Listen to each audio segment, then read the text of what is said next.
এই সিমুলেশনে আমরা quantum electron cloud দেখতে পাচ্ছি, যা একটি হাইড্রোজেন জাতীয় পরমাণু 2p ইলেকট্রন অরবিটালের প্রবাবিলিটি ক্লাউড বা সম্ভাব্যতার মেঘ দেখায়, যা আসলে কোয়ান্টাম মেকানিক্সের সবচেয়ে গুরুত্বপূর্ণ ভিজুয়াল রিপ্রেজেন্টেশনগুলোর মধ্যে একটি।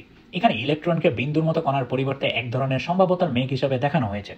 যেখানে ইলেকট্রন পাওয়ার সম্ভাবনা বেশি, সেখানে অ্যানিমেশনটি বেশি জ্বলজ্বলে। 2p অরবিটালের বৈশিষ্ট্য হলো এর দুইটি লোব, যেখানে নিউক্লিয়াসের দুপাশে বিপরীতমুখী অবস্থানে থাকে।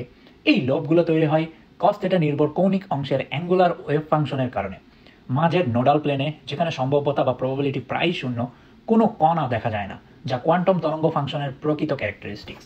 অ্যানিমেশনের লোবগুলোর ঘূর্ণন, বিস্তার, সংকোচন এবং রঙের কম্পন দেখায় কিভাবে ইলেকট্রন স্থির কোনো কক্ষে না ঘুরে বরং তরঙ্গ স্বভাবের কারণে 3 ডাইমেনশনাল সম্ভাব্যতা বণ্টন হিসাবে বিদ্যমান থাকে। পুরো সিমুলেশনটি quantum chemistry, quantum physics, atomic physics এবং ইলেকট্রন অরবিটালের ধারণাকে সহজে চোখে দেখায়, যা একটি হলোগ্রাফিক অ্যামেজিং রিপ্রেজেন্টেশন। আশা করি ভিডিওটি ভালো লেগেছে এবং লাইক, কমেন্ট, শেয়ার করবেন।